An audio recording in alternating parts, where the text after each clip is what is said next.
All right, good evening, everyone. I will now call the December 23rd, 2025 regular meeting of the City of South Pasadena Public Safety Commission to order at 5:32. David, please call the roll. Chair Olguin, Present. Commissioner Lu, Present. Commissioner G, Present. Commissioner Cervantes, Commissioner Present. Munoz, Present. Commissioner Sanko, Present. Commissioner Reza. Present. We have a quorum. Thank you, sir. Are there any public comments this evening? Yes, one public comment was submitted via email, and we have a speaker present as well. Ms. Yvonne LaRose has a public comment. Go ahead, Ms. Rose. Thank you.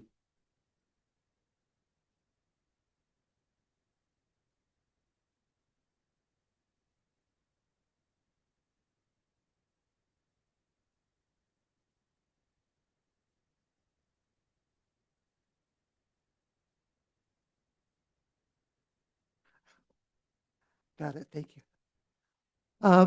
Good evening. My purpose in making this presentation is not for self-glorification. It's in response to the growing threat that our civic and national security across the nation, as well as our neighboring cities, is facing.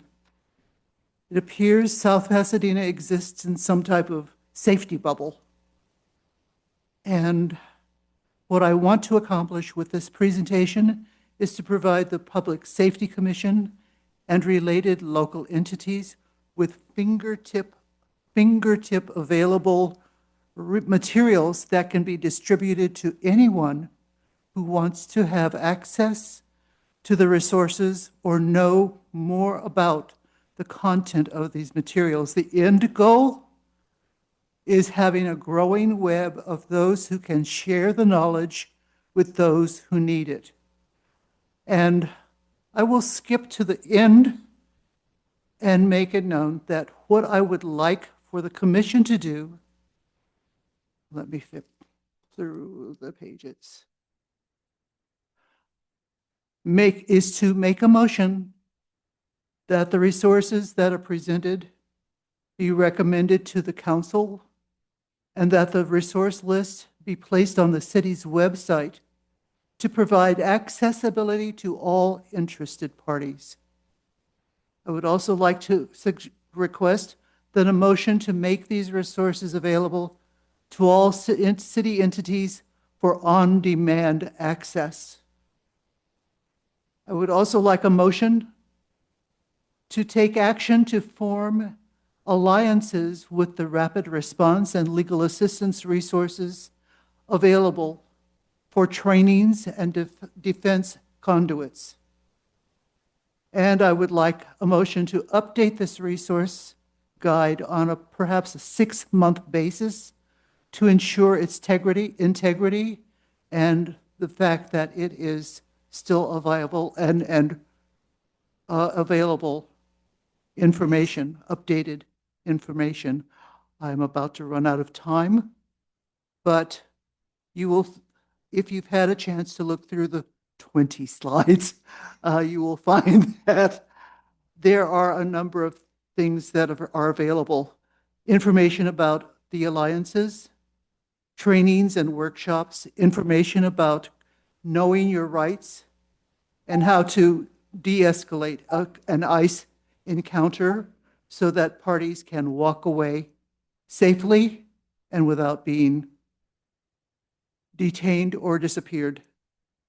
There is also a training video within this packet that instructs. May I have an additional 1 minute? Yeah, go ahead, but if you could wrap up, please, Ms. Rose. I understand. There are I did check to see if our representatives, Fong and Perez, have these resources on their websites. They do not. But Representative Caloza for District, I believe it's 51, does have a very comprehensive list of resources, and it is very up to date and can be relied on. For those of you who are lawyers, you'll be interested to know that with regard to protests and protocols, there is a video that explains how to handle protest de-escalations, but also the fact that we have Terry versus Ohio that has protocols, and the Terry protocols are very closely related to handling these situations. I will close. I am open to questions if you have any, and if not, I'll sit quietly. Thank you, Ms. Rose. Seeing none? Could the staff scroll through some of the slides just quickly?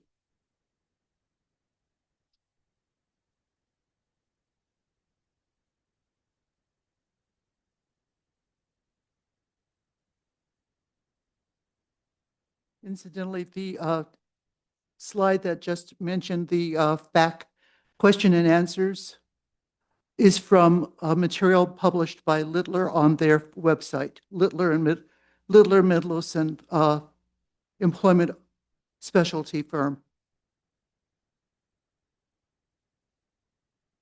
And with regard to finding, you have an undocumented worker, especially in regard to construction sites.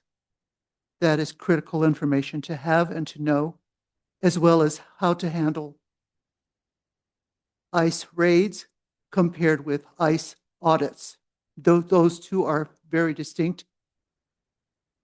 And how to create a safety zone for any type of entity. Any other questions? Seeing none, thank you, Mr. Rose. Appreciate the comment. Do we have any further public comments this evening? No public The comment. only thing I want to say is to Ms. Rose, thank you so much for taking the time and doing something that is so badly needed. We really appreciate it. Thank you. It's my hope that it will provide a net of safety for not just South Pasadena, but for those who need to know the information and use it. Thank you. Thank you, Mr. Rose. Any further public comments this evening? No public comments.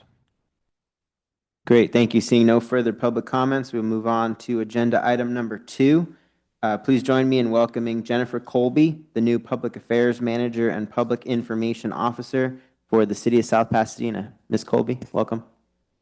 Thank you. Good evening. I just wanted to take a moment to introduce myself and explain a little bit about my role to the commission. Won't take up too much of your time. I know you have a busy agenda tonight, but like you said, my name is Jennifer Colby. I'm the city's new Public Affairs Manager, which is part of the city's efforts to expand our communications and outreach here to the community.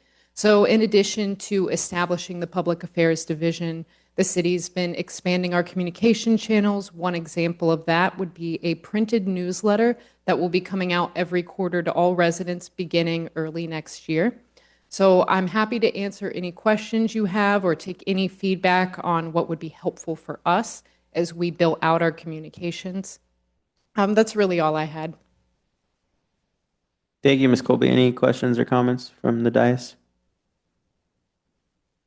No? Okay, I do have a question. First of all, welcome. Thank you. Excited to have you. I know this commission commissioned a report a few years ago now. I think some of us were on there, where one of the recommendations from the consultant was to have someone in your position. So looking forward to having that box checked. My question for you is some of the larger cities, I think, have designated public information officers for each department. Is your role universal through the whole city or specific to any particular department? Yes, so it is universal with all departments. Now, different departments may have liaisons. For example, the police department does have a couple of officers who focus on, who manage the social media accounts and things like that, and I'll help and support them. But in a general sense, I'm working with all of our departments to streamline their communications. Wonderful. And is that a around-the-clock job? If there's some incident that happens in the city tonight at 2 a.m., you'll be here? I'll be here. Hopefully not, but yeah, happy knock to help at any time. Yep, exactly. Thank you. I'll also leave my contact card if anybody, ever needs to reach me, has suggestions or questions. I'm happy to support how I can. I actually have a question. Is this a brand new position? I know we brought up a couple years ago, right? Yes. Brand new position, and you're building out a team right now, or is that? So it's a division of one, but we did establish a public, yes, we did establish a public affairs division. So this is a new position. Okay, that's great. Thanks. Okay. So sorry, so just piggyback off that. Are you looking to expand, or that is the position? I think at the moment, this is just the position. We're just focusing on how we can use this role to enhance our communications with the existing team that we have. Okay. Any other questions or comments for Ms. Colby? Obviously, look forward to seeing you work closely with our local newspapers, also perhaps our schools. I know that one successful model that's worked here is having interns, having young people who are interested, helps not only to get people interested in what you do, but also build bridges with local civic groups. So, Thank you. I think that's a great idea. Sorry, I do have one comment. Aside from the newsletters that are going to be mailed out, will social media also be part of that task? Yes, so we have been working on enhancing the content we put out on social media, keeping things consistent. So we'll absolutely continue to do that. All the channels that we had already been using, so for example, we have the Neighborhood Pulse, which is a digital monthly newsletter. All of those are still active. I'm essentially getting an idea based on analytics on what is most useful for residents. So there's nothing at the moment that we've been reducing. Thank you. So you're the one that's put out all the stuff about the new trash cans and what goes in what bin, and that's all you? A lot of it is me, but of course, Public Works has an amazing team, and we're partnering with Athens. So I've had a lot of help with staff on putting those pieces together. Anything else from Ms. Colby? No? Well, welcome. Thank you. We look forward to working with you. Appreciate Thank it. you Have a for good your night. time. Thank you. Thank you. All right, moving on to agenda item number 3 this evening. Lieutenant Shannon Robledo will now make a presentation on the South Pasadena Police Department NIBRS report for the months of September and October of 2025. Lieutenant? Good evening, Chair Huguin, Vice Chair Liu, and Commissioners. I'm just going to briefly talk about the National Incident-Based Reporting System for September 25 and October of 25. For September, we have 0% change from August to September for fatal accidents, and both of those accidents were solo traffic collisions. One was a motorcyclist who had medical issues and was involved in a solo traffic collision. The second one was a solo driver attempting to evade police from a neighboring city. Other than that, on the September NIBRs, there wasn't too much of a difference from the average ongoing from prior. In October, there was a change in 93% of adult arrest, and that had to contribute to our officers out in the field DUI enforcement during the nighttime hours. A lot of it had to do with DUI arrest and just them stepping up their traffic enforcement.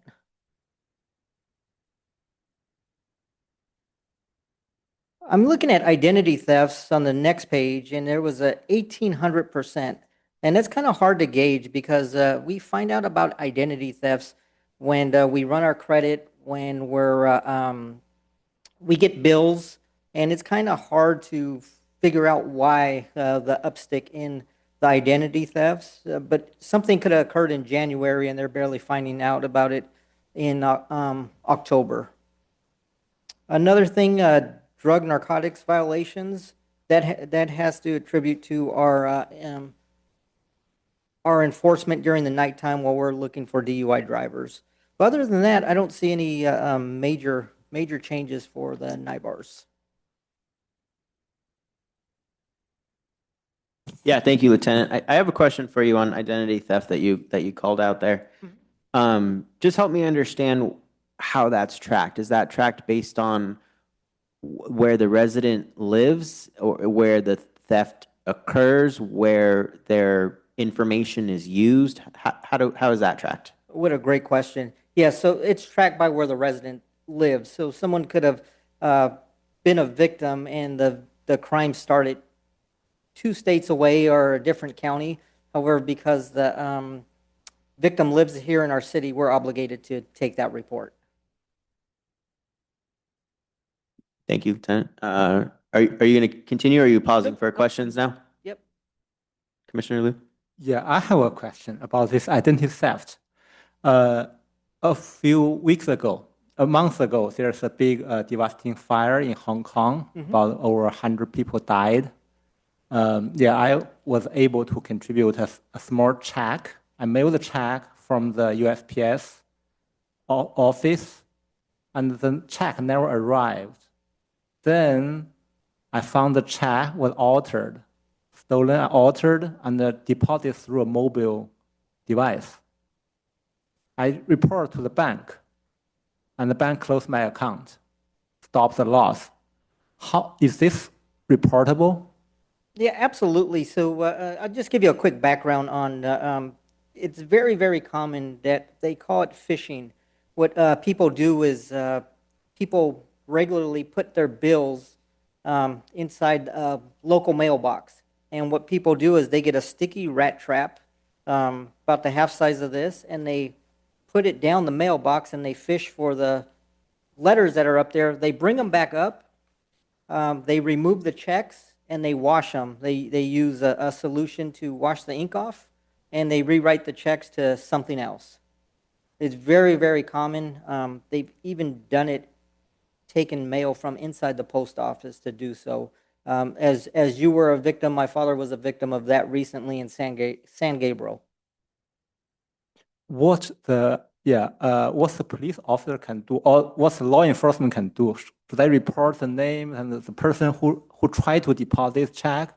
Any punishment for those guys? You know, it's very hard to figure out how and when the check was received. Was it received here in the city? It's hard to detect where that crime happened. The best thing to do to stop that is just make people aware to pay bills online instead of sending checks. Okay. Lieutenant, where's the crossover? When do we report it to South Pass, and when does the Postal Inspection Service, I forgot their name, get involved?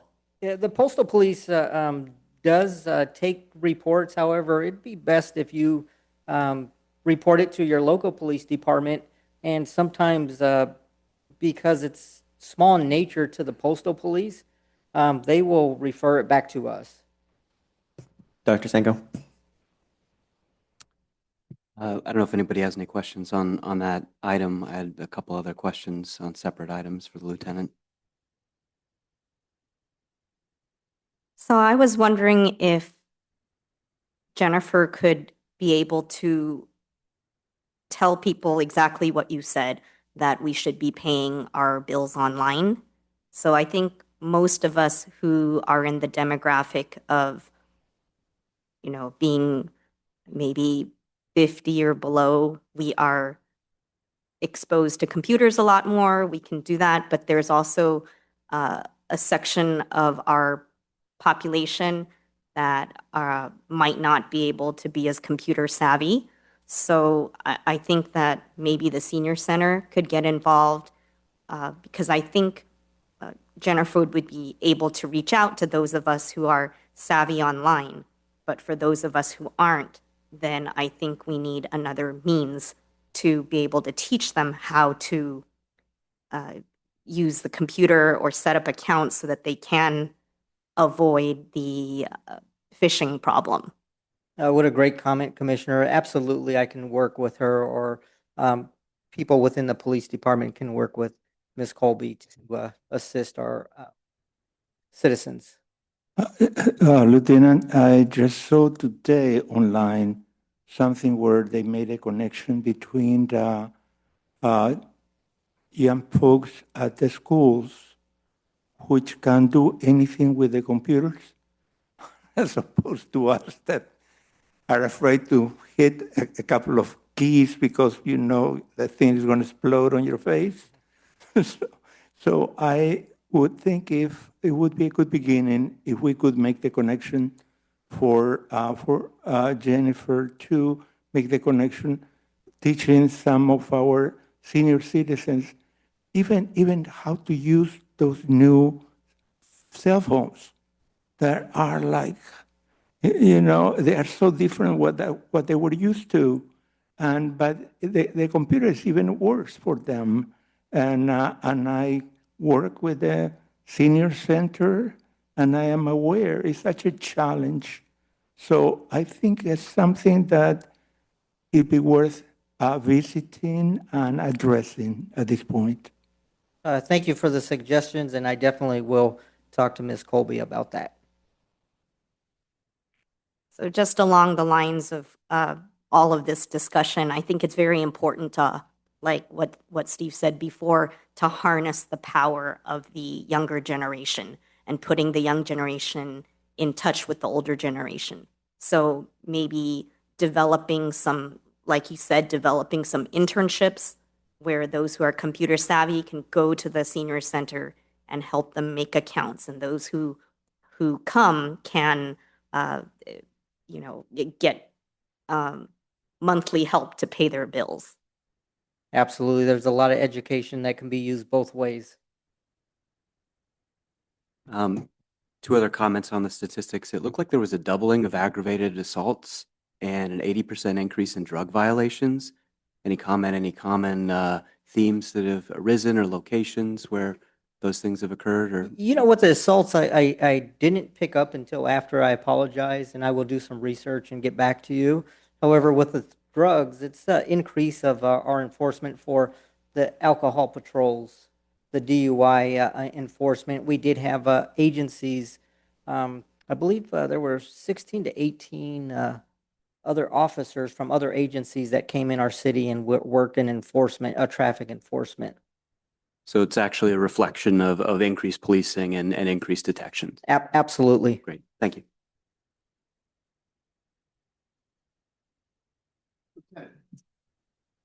Steve, are you, just a consideration, I know probably around February, maybe January, February, usually the commission here gets detailed year-to-date, year-to-year, Part 1 crime stats, which, I don't understand there's a lot of commissions in the city, but public safety is paramount to people, particularly people who live in this community. That's why they move here, one of the main reasons.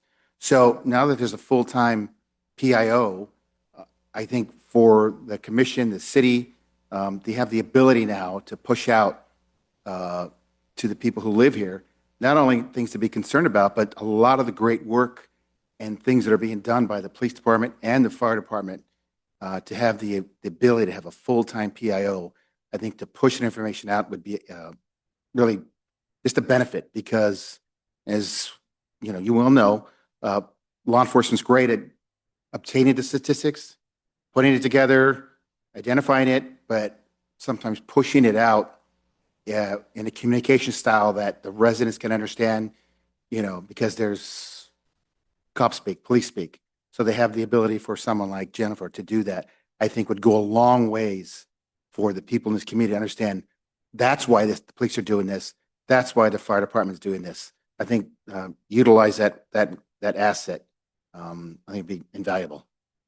Thank you. Yes, she's definitely going to be and has been a great tool for us within the last couple months that she's been here. So to piggyback off Armando's comment, knowing that safety is so important to our community, we also know we have a division of one. So I guess my question for Jennifer is that how much of your time can be devoted to public safety? Because we know you have a lot of other commitments to all the other departments.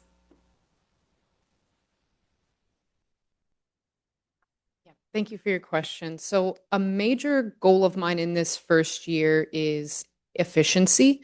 So, it's a matter of understanding how we can basically, how can I utilize existing systems, existing staff that we already have? So, part of that is educating staff in different departments to work with me on communication. So, it won't look like me just making a large amount of content and communications for all these different departments at once, because while I am balancing different departments, if I have teams within departments, and they're familiar with the workflow, we're able to get out communications together, I think things will, we can very much accomplish that once we have those systems in place. Any other questions on the NIBARS report? No. Lieutenant, did we do both months already? We did. Okay. Thank you. Thank you. All right, thank you, Lieutenant. Appreciate it. Moving on to item number 4 on the agenda. Melissa Snyder, Community Services Deputy Director, will present on the show formats for the 2026 4th of July celebration. Ms. Snyder.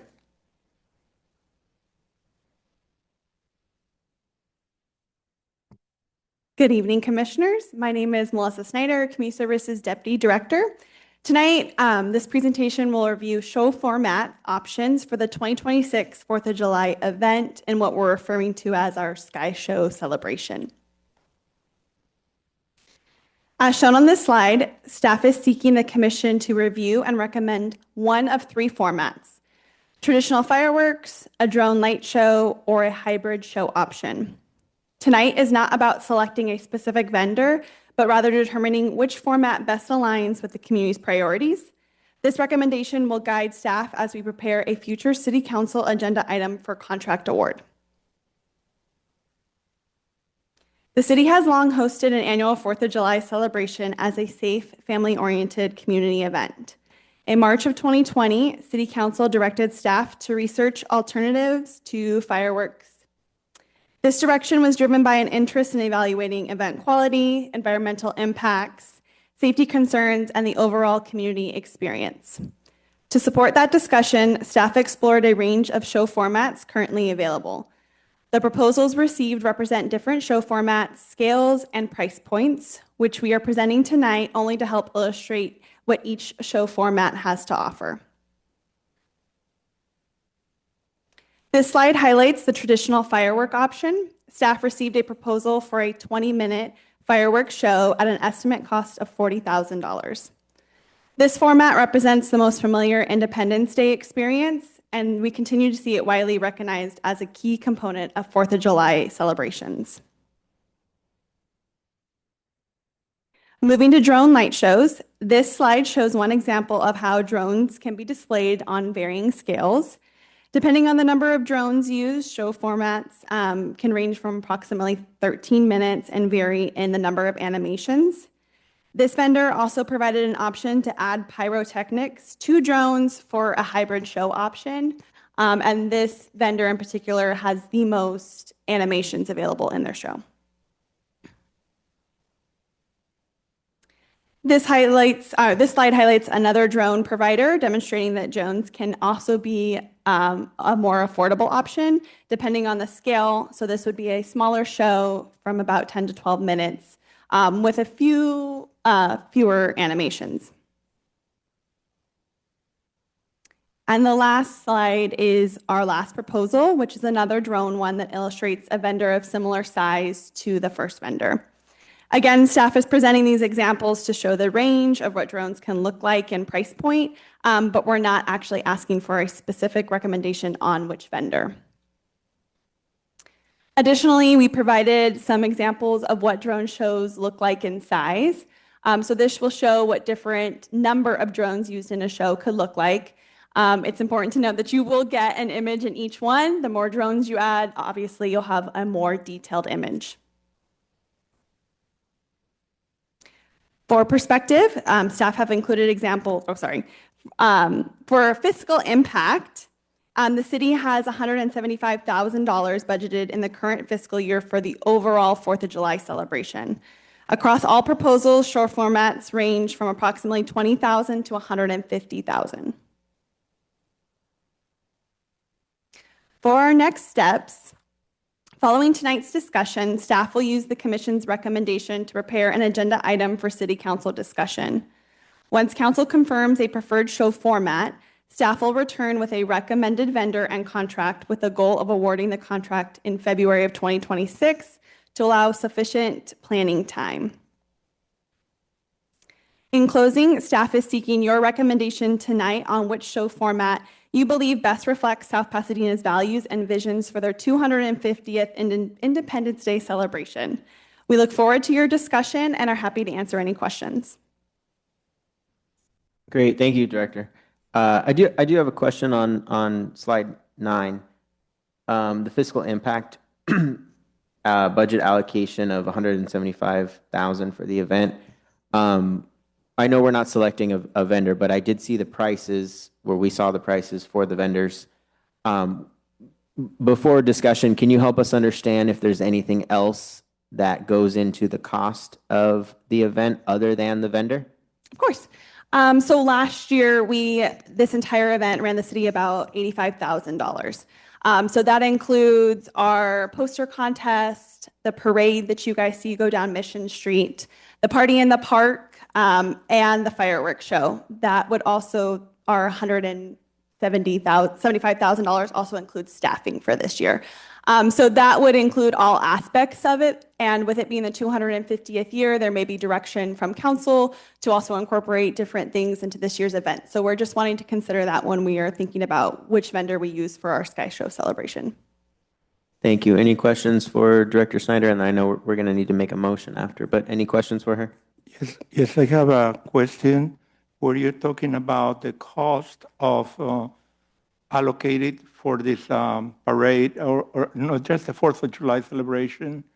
Are you taking into account the cost of getting in to see the show? Because I know there's a fee to be able to go. You have to buy a ticket and whatever other contributions from any sponsors that we might have that might be able to help us in reducing the cost to the city? Of course. We historically have not had sponsors for the 4th of July show or event as a whole, but we do sponsorships for concerts in the park, so it's something that staff could explore to help offset the cost. Typically, our fees are established by a master fee schedule, so that would be where we would evaluate the fee for the show itself. So you had mentioned before what we think the values of South Pasadena might be. From my perspective, because, it's known as the city of trees, and with the way that the environment is going, I think South Pass cares about that, cares about the impact of what the traditional fireworks show does to the environment. At the same time, as somebody that's lived here for 13 years, I feel that the community aspect is also something that I value. So with those two put together, many cities have already transitioned from the traditional to the drone show, although I see from this that the fiscal impact is very high. Again, my comment is not to choose anything in particular, but just to highlight what I feel the values of South Pass are. Dr. Stanko? Yeah, I think the smell of fireworks gives a lot of us nostalgia on the one hand. On the other hand, I think it's kind of tone deaf to be lighting things on fire in the wake of things that have happened recently and, in our neighbors' backyards. Also, I mean, I don't mind my kids thinking and learning more about drones, going up, thinking about future employment and jobs and things like that. At the end of the day, I don't think transitioning to drones makes South Pasadena any less of a traditional Main Street. And I would favor moving away from traditional fireworks towards a drone show. Is that a motion, Doctor? I welcome other comments before doing that. You did mention something about a hybrid program, and I saw the proposals for the fireworks and then several drone. Is there, would the hybrid be a combination of the traditional fireworks? And could there be a reduction in some of the fireworks? And then from a fiscal standpoint, obviously, there was a couple that were like over 100K. That just seems fiscally not feasible, but like bring in maybe a vendor, a drone vendor to collaborate with the fireworks show. So we have a hybrid for the community and see how it goes. Amazing question. So this was we are presenting this item to our Natural Resource and Environmental Commission, along with you guys and our Community Services Commission. That was something that was brought up at their commission.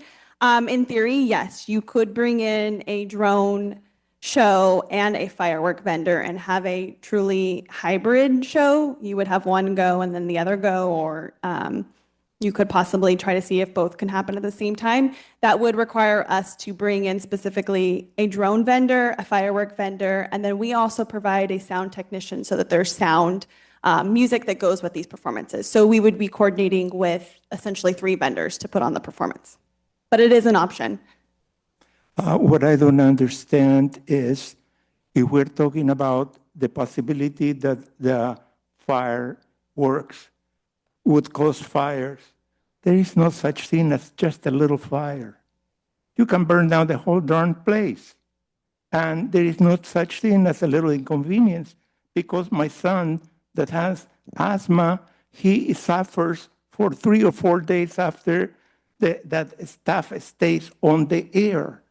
So if we are going to move forward, we better do a clean cut and eliminate all these pollutants.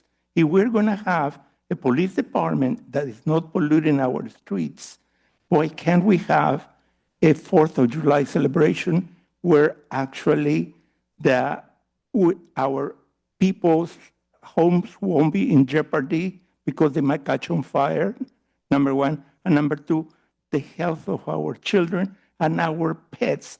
Don't forget, they get terrified with that noise and all the stuff that goes on. It's unacceptable at this point. I don't think as we're going into 2026, we should be having this kind of discussion. I actually have another point. Hate to be a stick in the mud. Does the community have any input on this?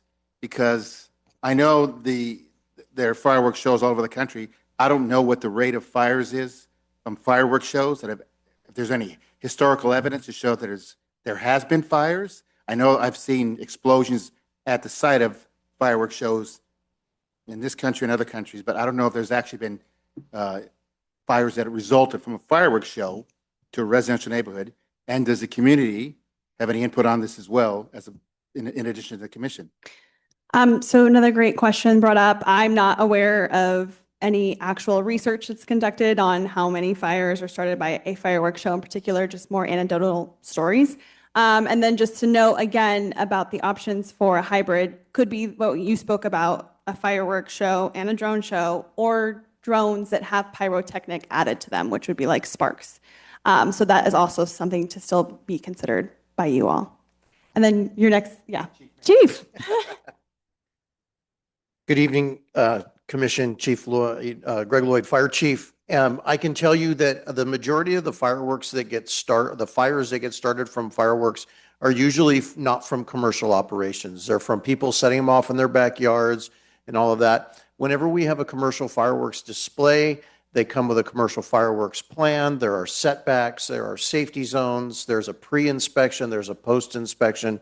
So on the professional side, it's done very much with safety in mind with that. I would like to just make a kind, respectful suggestion to the commission. staff is presenting you the options for you to discuss amongst the commission so that you can come up with a recommendation to then come back. So I just ask that you have that discussion amongst yourselves and that you come up with something that you want to bring forth as a commission. Yeah, thanks, Chief. I think we were doing questions before we got to a motion. So just back to questions. Any questions before we open discussion? So my comment is.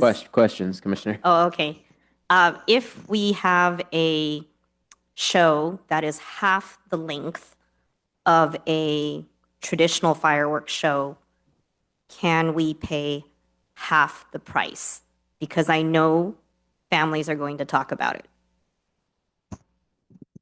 Again, we would have to then go back out probably for bid with more specifics if that's the route. At this time, we're just looking for you guys to make your recommendation on what you would like. We're taking your recommendation, Natural Resource and Environmental Commission and the Community Services Commission recommendations to City Council, who will make the final determination. So if that's something that the commission decides that's what they want to make as their recommendation, we would then take that to council for final consideration. Yeah, I appreciate that, Director, and we can open it up to discussion among the dais. But one thing I do want to note is we are the Public Safety Commission. So from my perspective, I think we should be looking at this from a public safety lens. Thank you, Director, for letting us know it's been cross-referred to other commissions that can consider other factors. But from just speaking for me personally, I want to look at it as a public safety issue.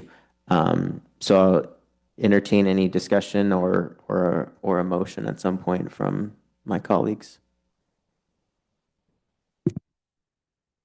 I would favor a drone show. I would keep it to less than 60 grand.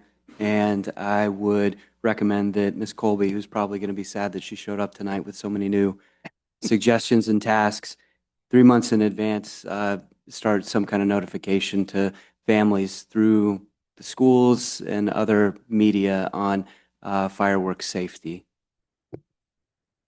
Sorry, is that a motion? Or Those are my perspectives. And again, in terms of building consensus, I'd welcome others' opinions.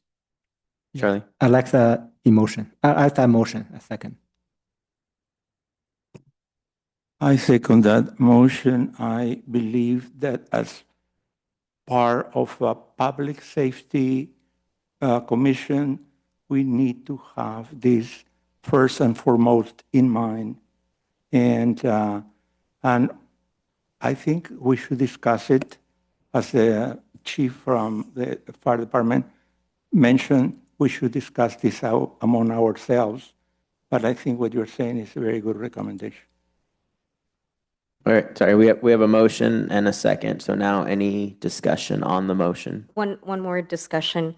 So I like the motion. I just don't like limiting the price tag to 60,000. I think that can be discussed more in council, or, because we don't know all the finances. So I like the motion minus the amount. I agree with that same comment I was about to say. I don't know if staff is asking us to put limitations on the budget, but just to whether say drone show or fireworks. So I support I support the drones. Okay, any other discussion on the motion? Maybe we should clarify then what the motion is. The motion would be that this Public Safety Committee recommends a drone-only show. I don't know if it's possible to make a compound one, but also that our new public information officer make a effort working closely with fire and police to put out information on 4th of July and fireworks safety in the months leading up to the show. Yeah, I think those would be better as two different motions. But are you accepting the friendly amendment to remove the price limitation? Yes. Okay, any other discussion on the motion? Okay, so what I have is a motion to recommend to council a drone show as the first motion. Are we all Yes. comfortable with that? Yes. Okay. Clerk, can you please call the roll on that motion? Chair Holguin, Aye. Vice Chair Lu, Aye. Commissioner G, Aye. Commissioner Cervantes, Aye. Commissioner Munoz, Aye. Commissioner Sanko, Aye. Commissioner Reza. Aye. Motion passes. Wonderful, thank you. The second, I don't think a motion is necessary here. I suspect that our colleague heard us. So okay, thank you, Director Snyder, appreciate it. Moving on then to agenda item number 5. Sergeant Andrew Dubois will make a presentation on the South Pasadena Police Department updated annual military equipment use report from June 2024 through September 2025.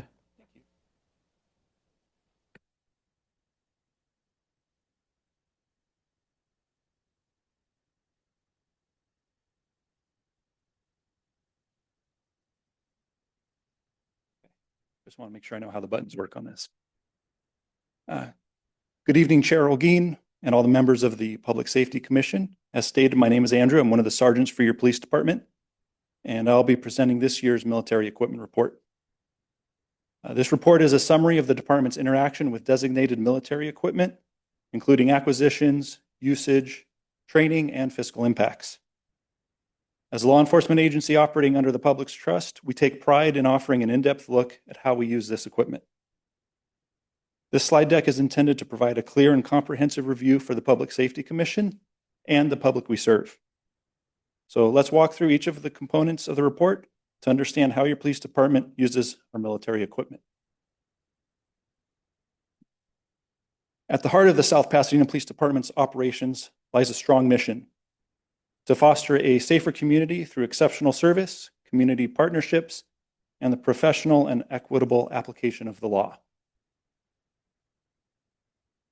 Each of our decisions is filtered through a set of core values: accountability, integrity, respect and equality, and transparency. We endeavor to embed each of these values in our everyday work. When we align our mission statement and our core values, we work to ensure our community receives not only effective policing services, but also an inclusive approach to public safety.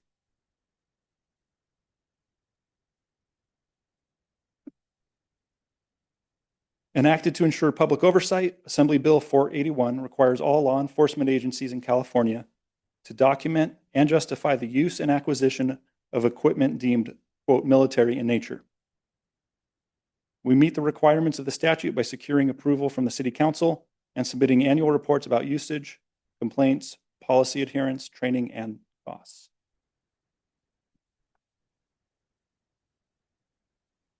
Assembly Bill 41 was passed in 2021 and implemented in 2022. AB 41 prohibits the funding, acquisition, and use of such equipment without council approval and ensures we maintain the trust of the community we serve through ongoing dialogue with the public.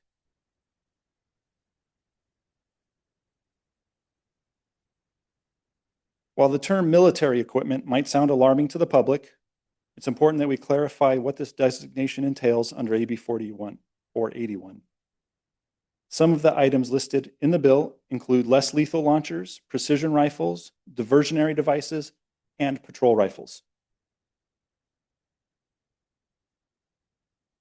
The tools listed as military equipment that the department does possess are not intended for militarization, but rather to enhance response capabilities in high-risk situations, thereby improving public safety and officer safety. The South Pasadena Police Department maintains a strategic inventory of equipment categorized under AB 41 as military. This includes 40 millimeter less lethal launchers and the related projectiles for less lethal impacts or chemical deployments. The department also maintains an inventory of noise flash diversionary devices, which are commonly referred to as flashbangs. The inventory also includes 4 long-range precision rifles and ammunition for both training and operational readiness. Importantly, none of the equipment has been acquired through military surplus programs. All purchases have been made through law enforcement vendors and was purchased before AB 41 went into effect.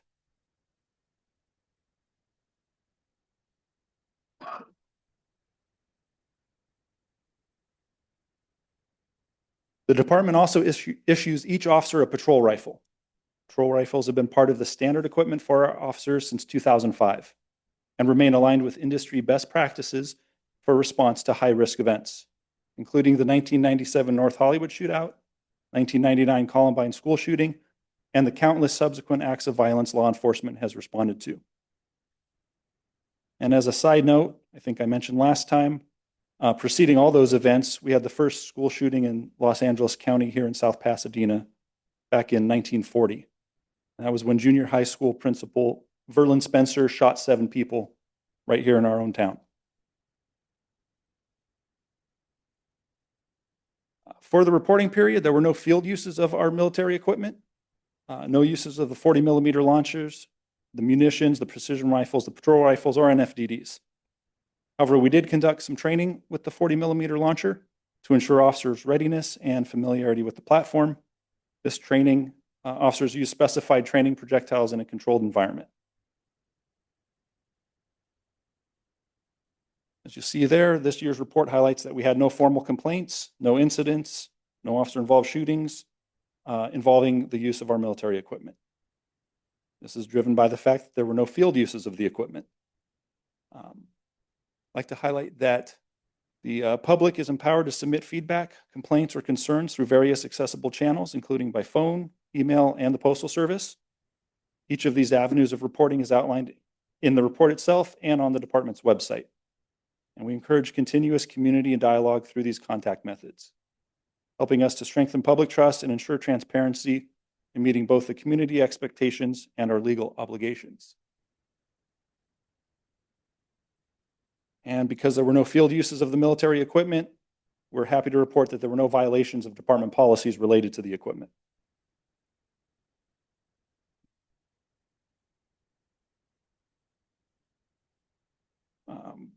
Going back, like I said before, all the equipment was purchased before 2022 and the implementation of AB 41. We recorded a total cost of $1,681, and that was for the 40mm training rounds we discussed previously. And that's included in our department's equipment budget.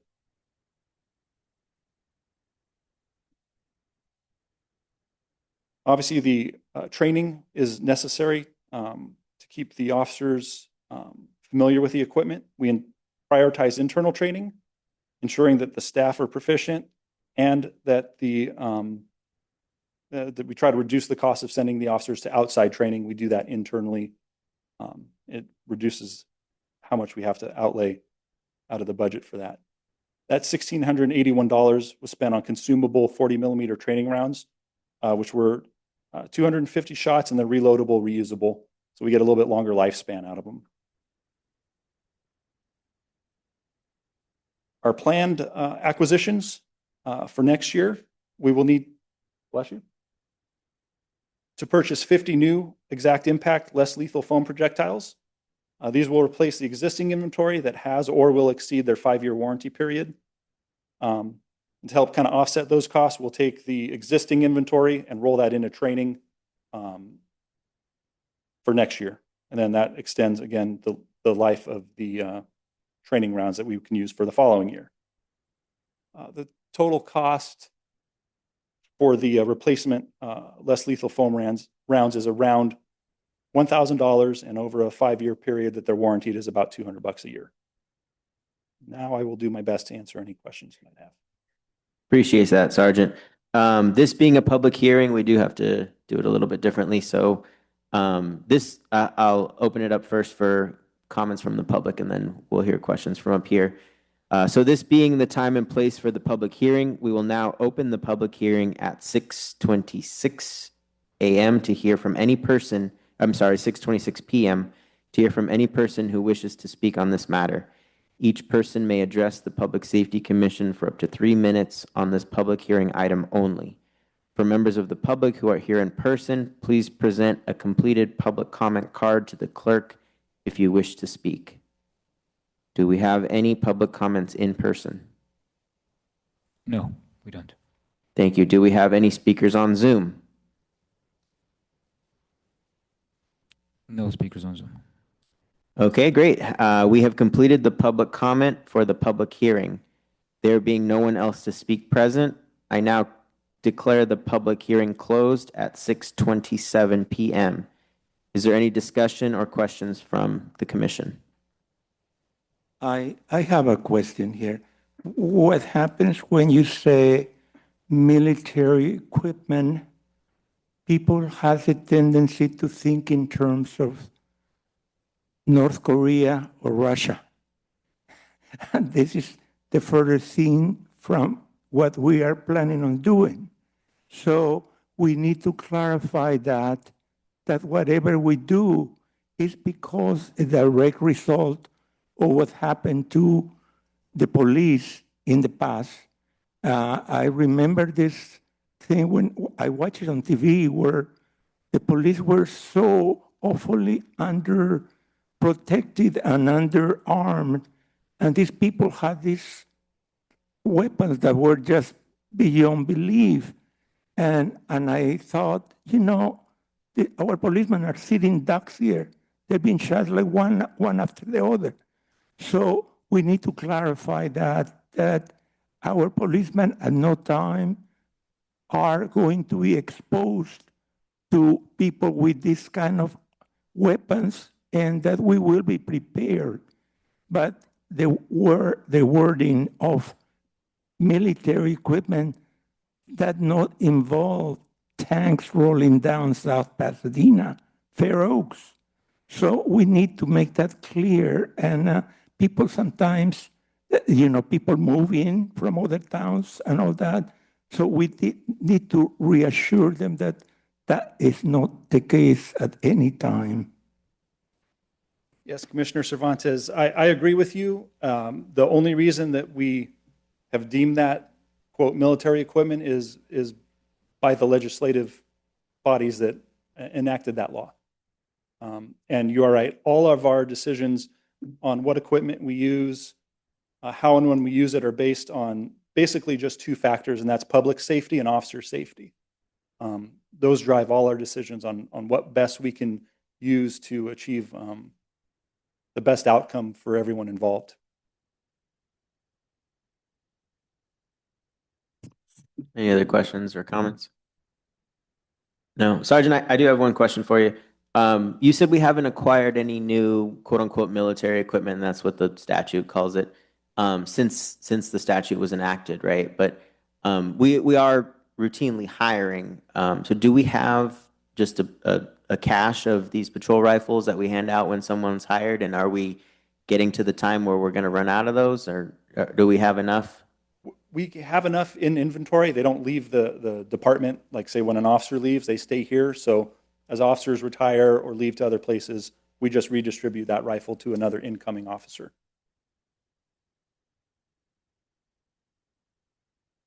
Okay, thank you, Sergeant. Is there a motion to accept the report? I make a motion to accept the report as is.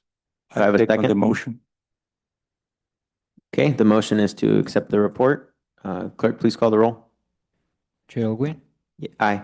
Vice Chair Lu, Aye. Commissioner G, Aye. Commissioner Cervantes, Aye. Commissioner Munoz, Commissioner Reza. Aye. Motion passed.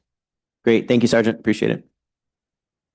Moving on to agenda item number 6, the minutes of the Public Safety Commission regular meeting of September 23rd, 2025. Do I have a motion to approve those minutes? Chair Holguin, there is one public comment regarding this item. Ms. Yvonne LaRose. She has a comment on the minutes? Yes. Okay, go ahead, Ms. Rose.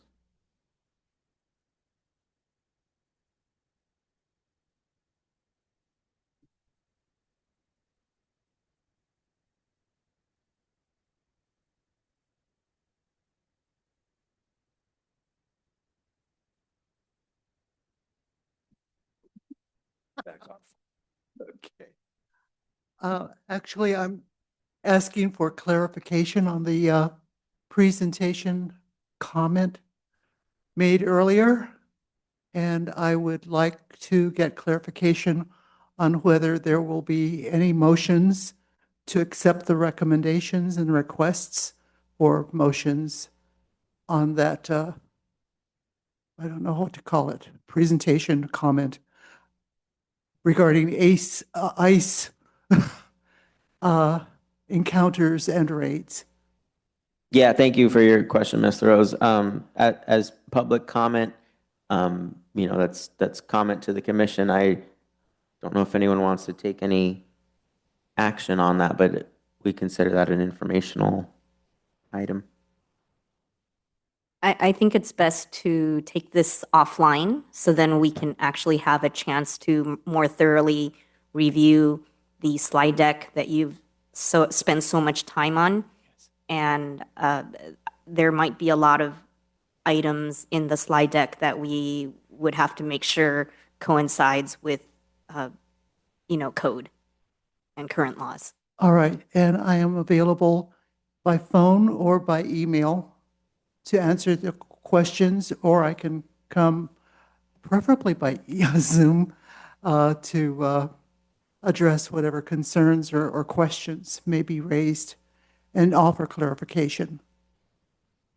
And I appreciate the fact that you want to dive a little more deeper into what was put in there. Thank you very much. Thank you, Ms. Rose. David, any other public comments on the minutes of September 23rd, 2025? No public comments. And we already have a motion and a second, right? Yes. Okay, please call the roll. Chair Ogwin, Aye. Vice Chair Lu, Aye. Commissioner G, Aye. Commissioner Cervantes, Aye. Commissioner Munoz, Aye. Commissioner Reza. Aye. Motion passed. Great, thank you. Moving on to item number 7 of this evening's agenda, the minutes of the Public Safety Commission special meeting of October 13th, 2025. Do I have a motion to approve those minutes? I think only Steve and I were there, so can I motion and also second it? Because I don't know if anyone else was there. Well, you can't motion and second. You can make the motion, but I'll have a question for you if we do get a motion in a second. But you can make the motion, but you can't also second it. I motion to approve the minutes of the Public Safety Commission special meeting from October 13th, 25. Do I have a second? I was not present, but I will second. Thank you. I do have discussion on this item. Commissioner G, you just brought up a good point. You and Dr. Senku, who's not here, were the only ones who were there. So my question to you is, are these minutes a fair representation of the meeting that took place? I think what happened at that meeting was the same presentation that we heard today. So I don't see that everything that I had wanted to ask, I had addressed at that meeting. And I think we've, have a pretty good understanding. Okay, thank you. Any other discussion on that? No. Okay, we have a motion and a second to approve the minutes of the Public Safety Commission special meeting of October 13th, 2025. David, please call the roll. Chair Ogwin, Aye. Vice Chair Lu, Aye. Commissioner G, Aye. Commissioner Cervantes, Aye. Commissioner Munoz, Commissioner Reza. Aye. Motion passed. Wonderful, thank you. Moving on to information reports. Chief Greg Lloyd will present information reports on behalf of the South Pasadena Fire Department. Chief Lloyd.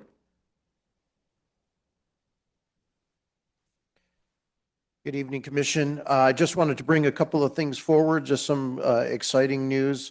The fire department, or the city, in fact, was awarded 2 grants, or 1 grant and 1 tax fund measure for upcoming here. So the first one was California Fire Foundation has authorized us a $25,000 grant for the purposes of an outreach plan.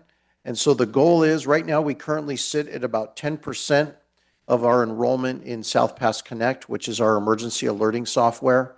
And so whether or not we continue with South Pass Connect or we go with a new technology that's coming forward, we have $25,000 that is set aside purely for a communications campaign. The goal is to increase the enrollment of our community from 10% to at least 75%. And so we'll be using that for banners, for both an in-person and a social media campaign to go ahead and boost the numbers for that one as well. We will be using some funds from the city just in terms of personnel costs in times to execute the program to show our part of that. If there are any questions on that grant, I'll move to the next one, if there are not any questions. Great. Second one is the Measure B funding. So the Measure B is a citywide special tax that's dedicated to supporting trauma and emergency services capabilities and related preparedness. The county periodically makes Measure B funding available to local jurisdictions for eligible one-time EMS and trauma needs. The city of South Pasadena has been awarded $197,396 that we have requested for the purchase of 2 power cots, which are automated gurneys to reduce lifting injuries to our personnel, and a new cardiac monitor to replace an aging cardiac monitor. So for both of those, there'll be a reimbursement. We'll expend the funds and then be reimbursed from the county for that. And so those funds will then be the budgeted funds that we had for the gurneys, which was about $121,000, will then be returned to the general fund, which will be able to be reallocated to other projects on that. So those are a couple of exciting pieces that we have as far as pursuing various grants. We have just submitted our hazard mitigation grant program, which is close to $500,000 to the state, and that will end up going to FEMA, and that will be for a comprehensive vegetation hazard fuel reduction in the Monterey Hills. And so once we hear about that, we'll certainly bring the results of those things forward. We did apply for the CAL FIRE wildfire grant preparedness program, and we were not funded for that. And so, we can't win them all, but we'll continue to be moving any projects that we can towards preparedness moving forward. Any questions or comments? Yeah, thank you, Chief. Any questions on those 2 grants? Yeah. Okay, good news. Thank you, Chief. Appreciate it. You bet. And did you want me to go into the rest of my informational? We got the council liaison first, and then you can come back up if you don't mind. Sorry. Not a problem. Just keep to Actually, the. can I ask one question? Is there any other equipment that needs to be updated in terms of what that grant could cover? Right now, we're hitting everything that we need.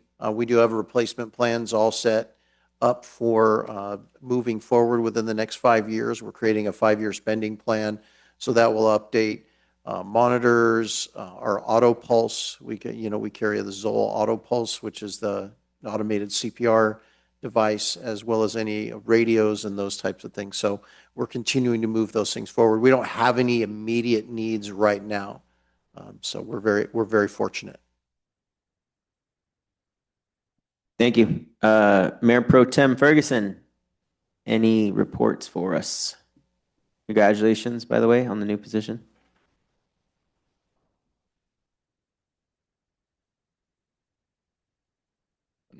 There we go. So last meeting of the year, I just wanted to take the opportunity to thank all of you commissioners for your commitment and service to the city. I know that these positions often have a lot of it's like an iceberg in a sense. We see you here for a few minutes, but I'm sure you spent a lot of time within your own lives researching the stuff that's presented in your agendas and doing a lot of the background work to come in here prepared. So I just want to say thank you for that service to the city. And with that, enjoy happy holidays and enjoy your year. So any questions for me?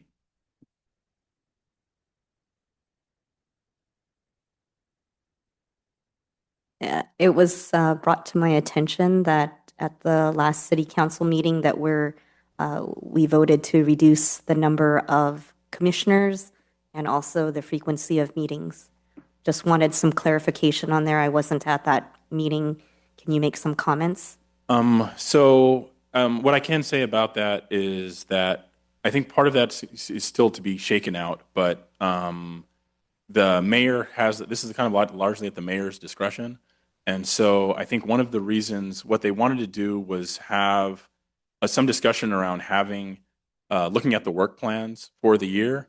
And I think staffing the commissions with term with the new term rules in mind. I think that one of the things that we ran into was recently was coming up with like actual like term limits with the idea of getting like more people participating within the commission process. So I think that was kind of some of the underlying decision making behind that, to provide some context. That's all helpful. Are you finding enough people to serve on these commissions? Was that addressed? Yeah, I think that so yes, there are enough people serving. I think part of it though is having clarity around the scheduling to ensure that we can always have quorum and make sure that meetings are in fact happening. I think that's something that we're trying to address going forward. And then also just in like kind of broad strokes, I mean, this isn't really the forum, but they're having some consistency across the commissions as far as the way things happen and the procedural side of it. Commissions have some commissions are the background is like there's like municipal code that requires that commission. Like I'm thinking in terms of like the planning. So so the evaluating composition of some commissions, make sure they're compliant. We had some commissions that we had like youth members that has certain restrictions as far as voting rights. So cleaning up some of that stuff was part of what happens, and it's really at the discretion of the mayor each year as well. So hopefully that's helpful.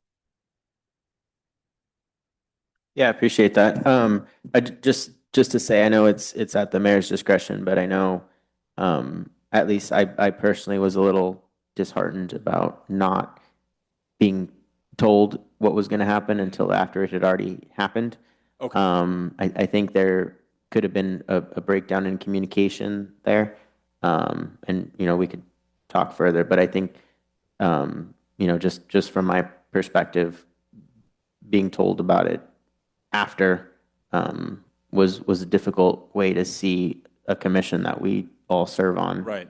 Being treated. Yeah, I think that's something that we should definitely do a better job of. I think that it would probably be beneficial if it wasn't a decision that I made, but that said, that's something that I can take back and inquire with the mayor about, and former mayor, to figure out how to better communicate that. So it wasn't something that was a decision that I heavily participated in. But I can circle back and be more than happy to follow up with you. No, that's fair. I appreciate it. Thank you. I think just again, speaking for me, I think it would have been nice to have been asked, do you guys think every other month is sufficient? I know I wasn't asked that. I don't know if any of my colleagues were. Okay. Not to put you, I know Yeah, that wasn't your decision, but but then also, is it the general and I think that this is something that the commission should probably voice, and so if there's like a motion or recommendation around meeting each month or meeting every other month, I'd be more than happy to take that back. I just can't speak on behalf of the commission. So, Sure. but I'm more than happy to do that. If it's something that the commission wants and the commission feels that that'd be beneficial for conducting the business of the commission, I'd be more than happy to bring that back to mayor and yeah, the rest of the council members. Yeah, thank you for that. I guess point of information, I know the acting city clerk sent a letter to us all.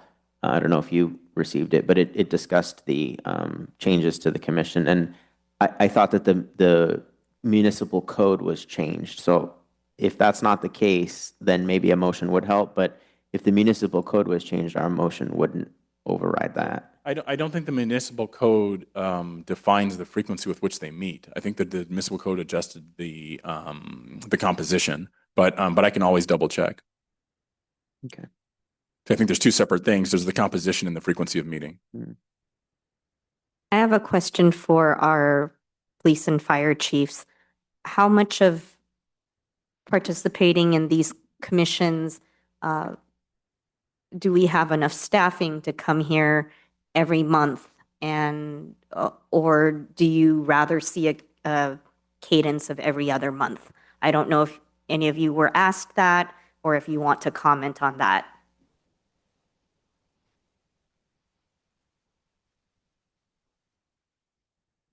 Good afternoon, Commissioners. Shannon Robledo, Police Department. It all depends on the information that we have. I know that council was going to put forth a kind of a Do you want the work plan? what's You that? want the work plan? A work plan, correct, for it. So if there's enough work on that work plan to do it, obviously, yes, we're more than happy to be here with you. However, if the work plan does get smaller, and it just depends on the work plan. I have a question here. I just wondering from these different talks around it is how irrelevant is to have a public safety commission. Do any of the input that we give, which I understand, the reason I am here is because I feel that I'm representing the citizens of South Pasadena.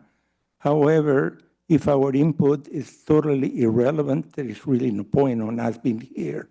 So that's the question. The information that you give is very irrelevant, and it's definitely needed.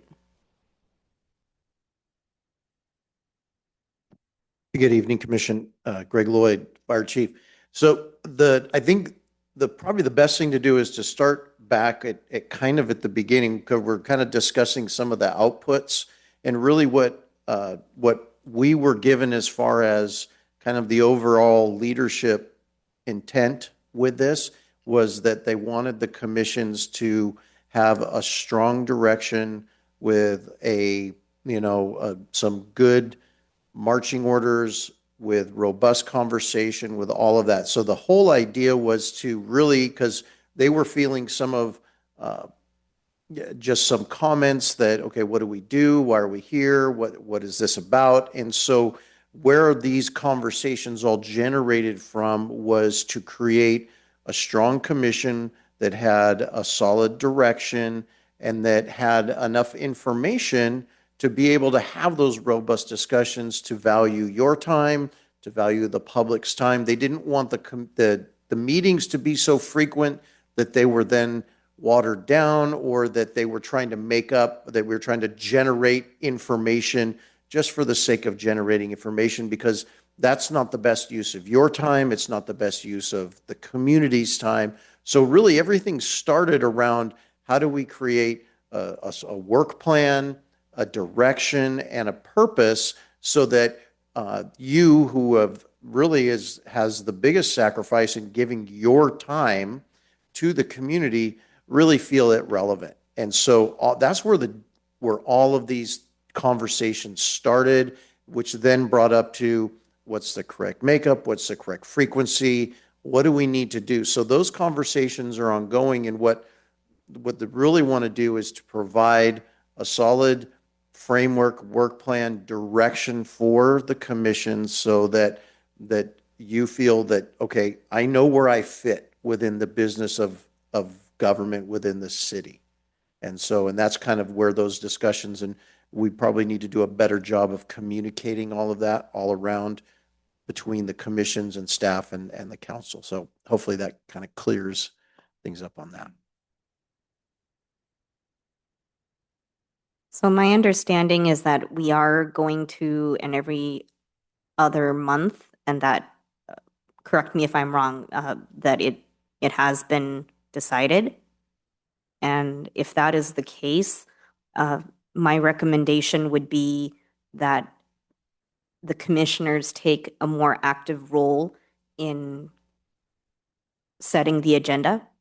So every year when it's time for us to set the agenda, perhaps every commissioner can give input on one or two specific items that they would like addressed for the yearly work plan. Because I think when we discuss things that we're passionate about, it makes my time worth it. I feel that on my several years here on the commission that I haven't had as much input as to selecting what's on the agenda. So that is my recommendation to have us take more of a role in planning the work plan. That's a point well made and taken. I can relate to that wholeheartedly when I served on commissions, as far as the way the agendas were set and my ability to participate in the setting of those agendas. So that's good to hear, as far as information that I will take back and make sure that see if it's something that we can do a better job of incorporating that into the work plan. So when we talk about the work plan, make sure that we're soliciting the feedback of commissioners as far as their ability to set agendas within that work plan, so that way there is some buy-in, because I agree with you 100%. I agree with Commissioner G. I know we get those, the next year's work plan sometime in the summer typically, and we're just kind of handed what's going to be on the agenda month by month. And some of the things are necessary from the police department and the fire department. And it also sounds like some commissions, the diversity of the commissions in the city, some may feel the need to meet bi-monthly or quarterly, where others, maybe because of the issues that come before the commission, like public safety, might need continue at a monthly. So maybe there's just a difference in each commission and what their needs are, whether they meet, and it's necessary for them to meet every month. So that's what it's sounding like to me. Yeah. What I think too is that according to the different commissions I have served other commissions before, and I sat for about 6 years, and whatever my commissioner I thought was totally irrelevant. It was like, okay, nice for you to come, but we already decided what you want. We already know exactly what you want. We're not talking about this commission. This commission is much more proactive and much more engaged. And I hope we have more, our words, our voices heard. But in the previous month, it was a joke. Fortunately, one of the commissions where I worked before, it no longer exists. It should have never existed. There was no point in it. But I can see the concern, and I just don't want this thing where we're sitting here just to warm up a seat. I can say the seat isn't warm when I sit in it, so. Sorry. Yeah, no, I'm sorry, I didn't mean to interrupt. Just anything else? No, I don't have any other comments, but I do, thank you, for the service. It is appreciated. I just before you go, sorry I know you're going to take some of this back. Municipal Code Section 2.42 does specify the frequency of the Public Safety Commission meetings. Okay. Repeat the code section for me? 2.42. 2.42. All right. I'll take a look at it. But yeah, ideally they are substantive, and I really don't think you're going to get good participation if you don't allow people to have some control over what they're talking about, because what's the incentive at that point, right? And so I think it does need to be bi-directional in a sense, as far as like commissioners being able to agendize things that they want to have discussed. So yeah, I just want to echo that too. I know when I became the chair, thanks to my gracious colleagues, a few months ago, I was expecting more input on agendizing items. So that is something that I echo the concern about. Thank you. I would also like to ask the staff to be able to help us answer the public comments so that when we get to these meetings, well, we can be more efficient. And I feel like we're hearing a lot of public comments, but we're not able to make decisions on them. One of the things that gets tricky with public comments and the ability to respond to them as a governing body is that typically, when as a Brown acted body, your agenda needs to go out prior to the public comment. And so, if you were receiving the public comment and then using that as a means by which to generate the agendas, that could be misconstrued as a Brown Act violation, as like a spoken wheel Brown Act violation. So it's just something to be mindful of, that there's if let's say you're receiving this comment from the public and you'd like to agendize it, the most prudent way to do it would likely be to have discussion on the dais amongst commissioners and then determine that that's something that you're going to do. So that way it's the discussion occurs in public view, and then define that and do a motion second to then have it on the next agenda. So I think that some of this stuff is a lack of having clear communication around the process that should be implemented, that gets communicated when we onboard commissioners. And I hope that within this next year's work plan, this is something that we kind of address and kind of create some form of like documentation to kind of help to that consistency that I kind of spoke about earlier. So, Anything else for the Mayor Pro Tem? I have one question. A few months ago, I remember the City Council discussed the license plate reader. Any follow-up for that? Any decision? not currently. The contract hasn't come back before council for renewal yet. So I imagine that it'll be coming up soon, but I haven't seen it yet. Okay, thank you. Yeah, just not echo, but piggyback off Charlie's question. I know we sometimes one of the things that we struggle with is maybe follow up. So something like that, but also the tree ordinance. Did that go through council, and the fire maps? Did that go through council? Yeah. The tree ordinance, very near and dear to a lot of constituents in town. That the second reading of that happened at the last council meeting, the last meeting in December. So I think that goes into effect in about 30 days. The same thing, we had the second reading for the updated fire maps as well, right? So that would go into effect within 30 days. So the way those things, you have the once it's been voted on, we have the first reading. Then the next meeting, we have the second reading, and then after the second reading, about 30 days before it's implemented. So, those are the only two, right, Chair? Or do you have any? It was the fire. Those were the two I asked about, and then the Vice Chair asked about the LPRs. So the LPRs, which I think you're referring specifically to the flock camera systems, right? I know they had a contract that was set for that needs to be updated. We reached out to Flock to get an update. It hasn't come back to council for approval with the updates. So. Okay, thank you, Mr. Mayor Pro Tem. Yeah, have a great holidays. Happy holidays. Thank you. Thank you.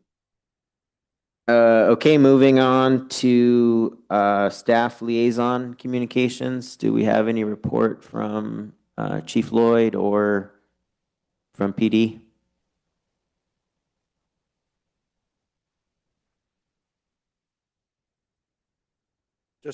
Just a few things. I know because we had missed a couple, and there were some things that were on previous agenda items just as informational. A couple of months ago, we had the transition of K-9 Delta from the South Pasadena Fire Department to the Montebello Fire Department. That was as a result of her handler taking a job with Montebello Fire. As unfortunate it is to see her go, she was a great member of the department, as was her handler. Yeah, but the good news is that we still have full access to her and her capabilities. Her handler, if we need them, we request them through the mutual aid system, and they are an asset to us as well. But they have transitioned on. In October as well, we had our first annual emergency preparedness and public safety fair. There was about 300 visitors. This was done in coordination with the Girl Scouts as one of their projects. And they raised funds. They gave away a lot of emergency equipment. We had educational material from the county. And so it was a great time. We probably had, like I said, over 300 visitors. giveaways, kits, plans, and definitely a lot of information. We will be planning on doing it again next year, so we plan on having that being an annual public safety fair in coordination with our police department. It's just a great way to be involved with the community as well. We've had, in this time, two promotions. A promotion from captain to division chief. Daniel Dunn, who's a captain with us, is now in our new division chief, taking place of Eric Zanison's retirement. And we have 4 people in backgrounds right now for a start date in January. All that culminating, and I would ask that you put it on your calendars for February 21st. It's a Saturday morning. We are inviting, I would love to have you there as our Public Safety Commission as an honored guest to our badge pinning ceremony and promotional ceremony.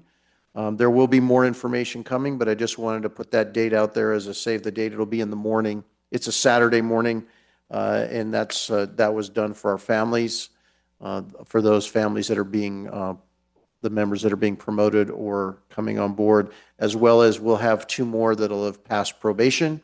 So it'll be a big day, a great day for the department in that. We're just rounding out our Spark of Joy toy drive, and so due to the generosity of the community, there've been over 10 families that have been blessed through that event with toys and just that for Christmas as well.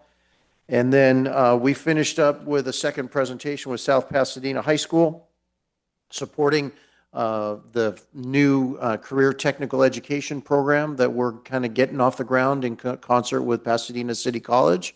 And so starting to offer fire science classes and that at South Pasadena High School with a kind of a dual enrollment with Pasadena City College. So we're super excited about that. And in addition to the fire hazard severity zone maps that passed through, we did go through our first and second reading of code adoption. And so the 2025 California Fire Code will be going into effect January 1st with our standard amendments. There's been no real large new changes or amendments for our code other than what we currently have had. The only other caveat is that the state has put together the 2025 Wildland Urban Interface Code. So it's a brand new code that started here in 2025. And it basically took the building code and the fire code that had their sections related to the wildland urban interface and put everything together. And so that is a new code that has been adopted throughout with that. And so if you don't have any other questions, that's kind of our update for the fire department. Thank you, Chief. Any questions for him? No? Just one, Chief. Sorry, I apologize if I missed it, but are we planning to fill K-9 Delta's position, or is that going to remain vacant? K-9 Delta was provided from a grant through State Farm a couple of years after K-9 Delta came in. They rescinded that. State Farm stopped their program and basically donated the dog over, and then we took over care.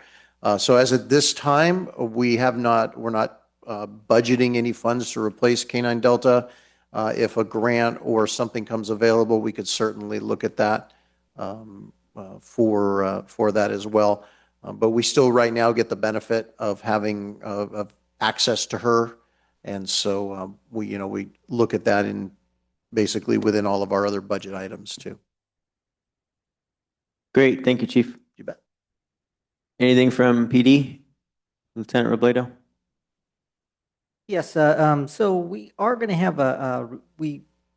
Chief Solinsky recently retired on December 5th, and we are very thankful for his commitment to the community, our police department. After serving 30 plus years, he retired. We're also going to have another retirement coming soon, which is on this Friday. Detective Richard Lee, after serving over 30 years, is going to be retiring from our department. Just 2 great resources that we are going to be missing. As for equipment, we recently received 4 radar trailers, and it's going to be a great tool for an education tool. The radar trailers not only advise people that are driving what the speed they're going through, but it also has a counter on it showing us what type of speeds are going through there. So we're able to grab that equipment and grab that information and then use resources to put in certain areas for traffic enforcement. And that's all I have. Thank you, Lieutenant. Are we planning to fill Detective Lee's, I know he wears two hats, right? He's in the Detective Bureau, but he's also the crime analyst. Absolutely. He's a jack of all trades and does it well. We are definitely looking to obtain to get a replacement for him, but it's going to be a civilian replacement for him. It's going to be a crime analyst that it's very specific job, and a lot of knowledge goes into that. So there's schooling and everything else. So we're looking to replace him. That civilian, and you may not know the answer to this, but that civilian position, would that be in the POA bargaining unit? Yeah, so there's we will be bringing it to Public Safety Commission, and there's two ways to go on it: is to hire outside, meaning to hire a company to do it, or to bring in a full-time employee. And yes, they will be part of the POA. And with Chief Zelinski's retirement, do we have an acting chief? What's the status of the hunt for his replacement? So currently, I am the acting chief for the department. Congratulations. Thank you very much. And we've been having interviews, some great candidates from the West Coast, everywhere from Arizona through LA, subjects from LAPD and beyond. But some great candidates that we had got to interview, and we're looking forward to see what the selection process is going to be. But that will be real soon. I know we were involved, or at least I was, I don't want to speak for everybody, but interviewed by the consultants that were hired to hire Chief Lloyd. I don't know if anyone else was interviewed by them, but do we know if they will be reaching out to us? Not sure. Okay. Any other questions for the acting chief? I should have been saying that all evening. Sorry about that. No, thank you, Chief. Thank you for your time. Okay, moving on now to Commissioner Communications. Anyone of my colleagues have anything they would like to share? No? I want to thank you, Commissioner Munoz, for all your service on the committee. Yes, this is my last meeting after 3 years. My term runs out, so I'll be sacrificed. So, but actually, I enjoyed it. It was great working. It was an honor working with the commissioners here and the past commissioners, and then the command staff from both the police and fire department and the city council liaisons. I had a great time, but it's time to move on. So I appreciate everyone here, and I call you my friend now. So thank you.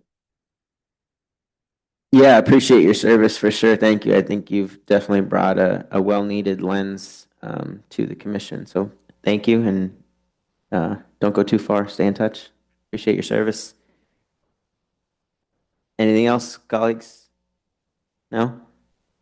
Okay, well, thank you, everyone. Appreciate it. Hope everyone has a wonderful holiday season. With no further items or comments from staff or the commission, I will now adjourn to this evening's meeting at 7:11 p.m.